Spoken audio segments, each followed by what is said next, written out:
muscle. So that is the hypoglossal nerve. And what the action of the extrinsic tongue muscle is for the movement of the tongue. Say for instance, genioglossus muscle will be protracting the tongue. Protract the tongue. And take note of the direction of the apex or the tip of the tongue. No, it should be along the midline. If it is deviated to one side, there's something wrong with your hypoglossal nerve. And if your tongue tip is deviated to the right, it is suggestive that your right hypoglossal nerve is involved. No? So the direction of the tip of the tongue points to the side of the lesion. No? Okay. The intrinsic tongue muscles are responsible for changing the form of the tongue. You want it pointed, you want it flat, you can roll it. So that is intrinsic. All intrinsic tongue muscles are supplied by hypoglossal nerve. Then we go to the next topic, and that will be your face. The face. Yan. Cutaneous innervation of the face. Alright. So see the different colors? Yellow, blue, and what is this? Old rose? O pink na lang. Ito, anong kulay ito? Violet. Ganda naman yung fusion. Alright, so these different colors of the face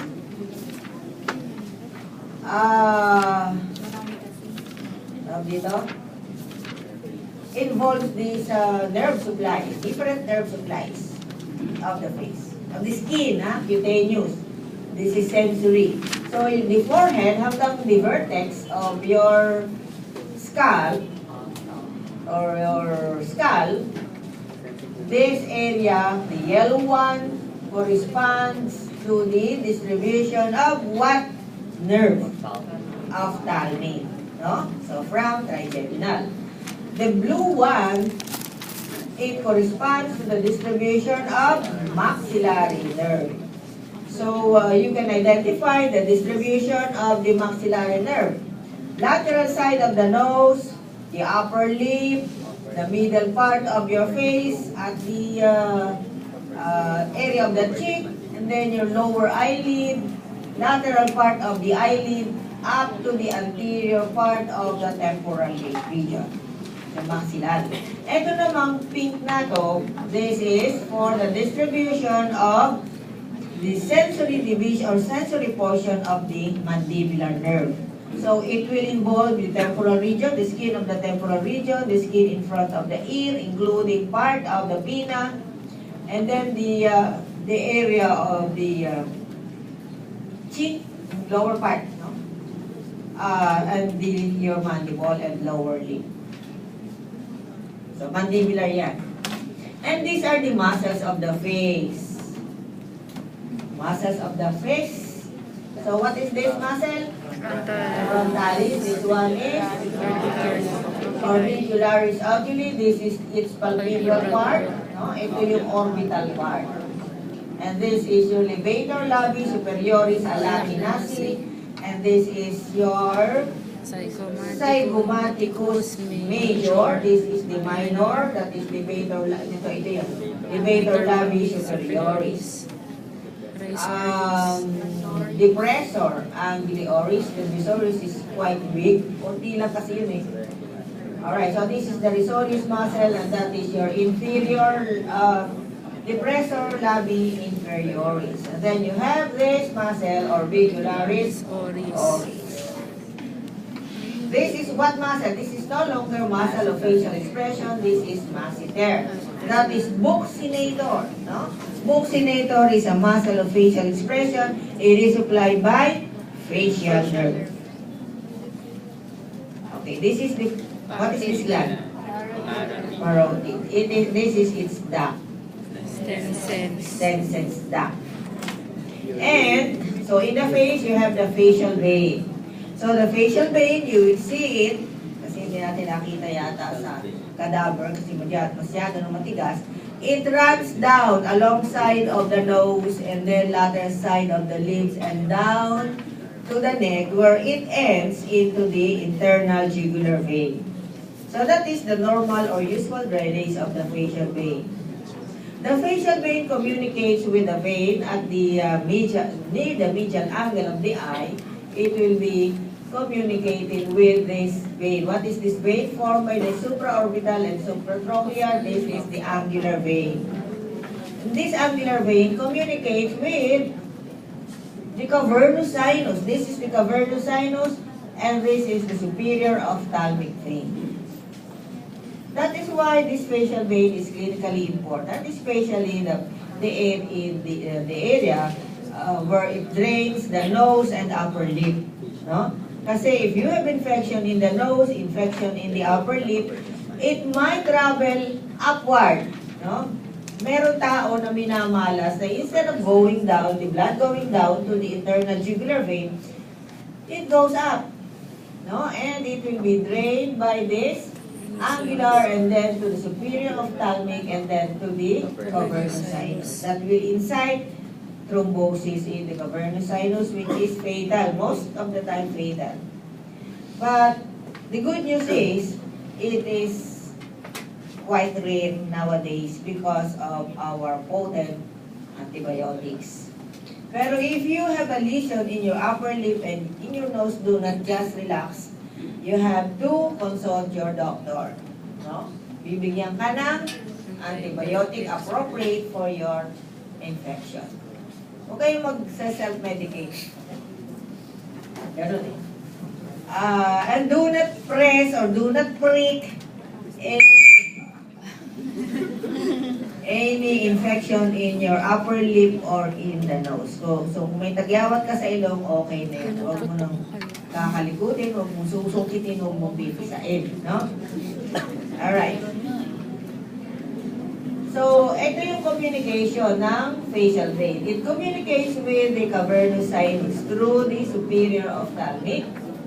And it communicates with the pterygoid venous plexus through a vein which is not shown here, which is the deep facial. No? This is pterygoid venous plexus communicating with the facial vein through the deep facial vein. This facial vein also communicates with the superficial temporal vein through the transverse facial vein. And the pterygoid venous plexus also communicates with cavernous sinus through this vein which is called the inferior ophthalmic. Okay. Now, blood supply of the face. So, these are the blood supply of the face. This is the facial artery. Ito. Facial artery. Its origin is external carotid. This is the external carotid artery, and it gives rise to the superficial temporal artery, and going inside the infratemporal fossa, that is your maxillary artery. So these are the other blood supply of the face, although it's different color. These are the supratrochlear and supraorbital arteries, which are branches of ophthalmic artery. And this is the facial nerve in the parotid region. What is the foramen of exit of the facial nerve? Saan siya lumalabas?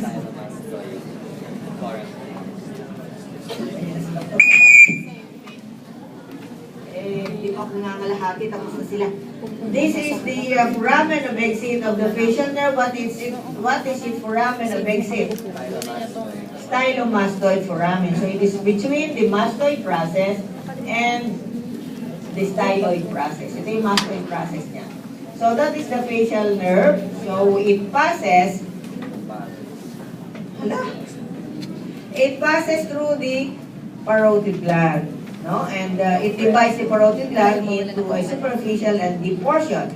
And what are the branches of the facial nerve in the parotid gland? Ano yun? Ito. Temporal branch. And then it has, what are these branches? Zygomatic. It has these branches. Buccal. And the other one is mandibular, and going down is cervical. Then we have the ear.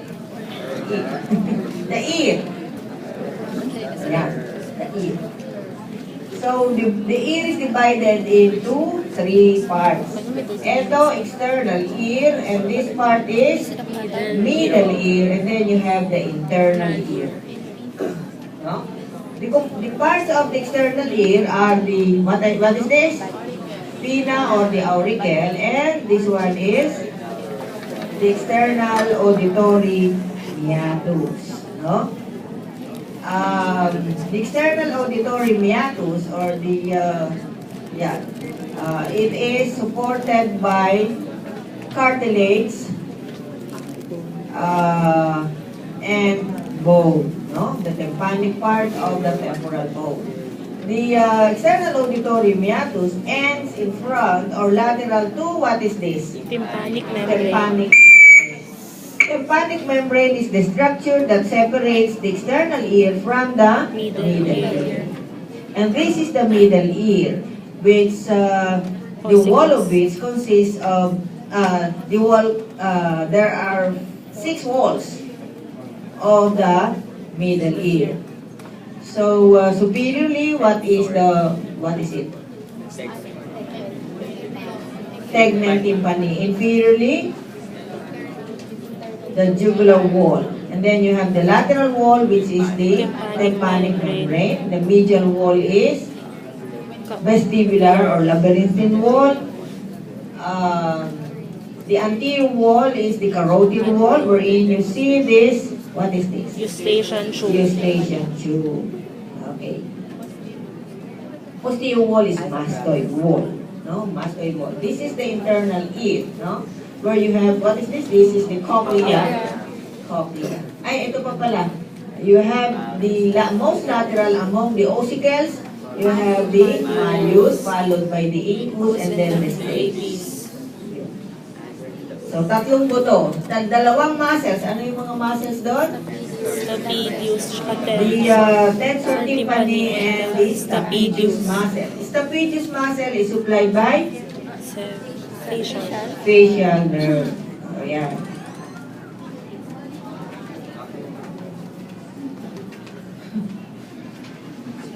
Madali na yung sa klase. This is the tympanic membrane. This is, as you will see, the tympanic membrane through an otoscope. So, through an otoscope, you will see this tympanic membrane. Marunong na ba kayo gumamit ng otoscope? Mali spelling. Membrane. Paano magising kayo? Mali spelling. Alright, so this is the tympanic membrane. As you see it in vitro, sa totoo, no?